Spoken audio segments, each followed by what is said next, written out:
it was just that they were cancelling flights in and out, but the island will be fine.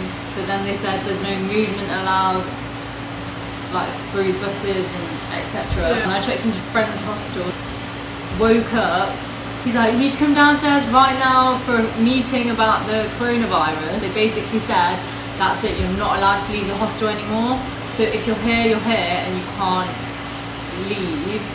They said that you can go out and about for food and medicine. Anyway, meanwhile, we were still at our hotel with food poisoning. Yeah. Well, this is all going on. Well, it's not great. In the middle of a pandemic. Yeah, so like just to compare prices, the hotel that we were staying at was 1,200 pesos, but that didn't include anything. It didn't include water and it didn't include like breakfast. But that works out as £19 sterling. And at Friends, they tried to charge us 2,000 just for a private room. No water, no breakfast, no other food included. Like double the price. We were like, we can't justify it. We found this apartment which we're staying in now, and we're paying 800 pesos for it, split between the three of us. It's got a kitchen. £4 a night. Yeah, so we're making breakfast, making lunch, making dinner. It's saving us a lot of money, while the other people in the hostels are literally stuck there and having no choice but to pay a fortune for the food in the hostel. And it's very limited as well because they're running out of stock. So we can move around the town because we're in an Airbnb. We don't have security at the door being like you can't leave. We got kicked out of a pub and we were gutted because we walked past that pub the last couple of days and seen our friends in there. We finally found a deck of cards, bought them yesterday, and we were like, right, we're going to go to that pub, we're going to get a drink, we're going to play these cards. Went down there today, literally within like 10-15 minutes we were kicked out by the military. Yeah. And like military guys with like massive rifles. Very you're just not going to argue with them. If they tell you to go, you're going to leave. But now today, they've imposed the rule that only one member. So you already have curfew, which is like 8 PM, so after 8 PM you're not allowed to leave. Apparently they're arresting people. And if you're out after 8, you spend the night in the police station. So the host of our Airbnb was actually still roaming the streets trying to get home, gone 8 and they were arrested and had to spend the night in prison. No food, just coffee. They got coffee, yeah. Coffee, yeah. We thought that if they got food then you basically got free accommodation. But no. But yeah, they've imposed a new rule now and they're saying from each accommodation only one person is allowed out and you have to have a special card. So if they catch you out then you have to show them the card. No one stopped us so far.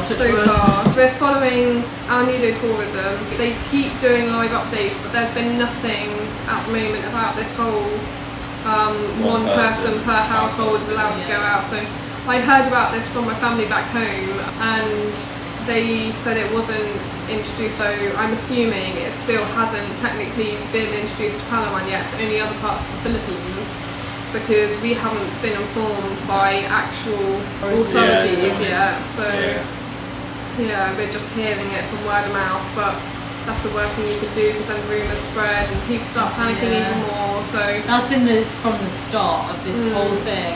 When I checked into Mad Monkey, I literally walked to reception, people crying and screaming and panicking, and there's been so many rumours. Like apparently the last day to get out was yesterday. There are emergency flights. 2 flights tomorrow to Clark, but then people are getting stuck there. The best place to be stuck is probably here. So if they say you're allowed out and about, then it's completely fine. Like if they open the beaches and stuff. But if you're somewhere else and they still don't let you fly domestically, you're stuck in like like we've been to Cebu, we've been to Manila. Like we don't want to be stuck there. Like there's not enough to do, and the accommodation isn't the best. At least here we've got shops nearby that actually have food in them and toilet rolls. We're not panic buying. Think about other people. You do not need 75 million rolls of toilet paper, okay? Last time I checked, coronavirus doesn't give you this. Only food poisoning. We're still trying to get out, all 3 of us, going to the shop every day, just to get some fresh air. So we're hoping we're still going to be able to do that. But we can tell that the military are getting a bit more strict. Yeah, they are starting to come into places now, and if they see a group of people. Like when we were walking, they had a massive van, a massive speaker, and they were just patrolling, and they had this voice on loop saying something in Filipino. Turns out they were saying basically 8 o'clock everyone needs to be back home inside, because otherwise they'll basically start doing arrests. Yeah, because you're actually breaking the laws. Yeah, we're obeying the rules. On the plus side, there's no actual cases confirmed in Palawan. None at all. This whole palaver for no coronavirus. I mean, Manila, they've got to be a lot more stricter because they have actually got cases there. But here in Palawan, it's been 6 days already on the lockdown. I think there's about 30 people that are being tested. Over half of those have come back negative, and there's still no cases. So we're hoping that if there's still been no recorded cases in 2 weeks, that they'll lift this ban slightly and just and just start letting people get out a bit more and start seeing the beautiful island that we're actually on. The first couple of days were like, yeah, we're stranded in paradise, we were seeing everything, it was so nice, but it's just so sad because it's like right there, and you can't go. You actually can't go. You literally walk out onto the beach and you can see all the islands, and you're like, I just want to go. And all the boats ready to take all the tourists out, but there's no one on them. We have been lucky though, like a lot of the Airbnbs and stuff are doing deals to help people like us that are stranded here with accommodation, so that's why we got this place so cheap. Originally it's actually up on Airbnb for £75 or £79 a night, and we're getting it for 800 pesos a night, which is like £12 a night. Like nothing. So and we have like private rooms, AC, like toilet and sink separate to like shower room, which is perfect. Yeah, we have like a sofa, a dining table. The only thing that we wish we had is a pool and a proper outside area. Yeah, somewhere to sit just to get fresh air. We don't have that. Yeah, we've tried looking for other ones, but they're charging too much. It's too much to pay. We can't afford it, especially for a month. That's the thing, like with this whole quarantine, it eats into your budget because you're not want to be spending a whole load of our budget in one town. Sat here, like we were only supposed to be here for like 4 days, and we don't want to spend what we're supposed to be spending for the whole month around Philippines in like one place. So it's a bit frustrating.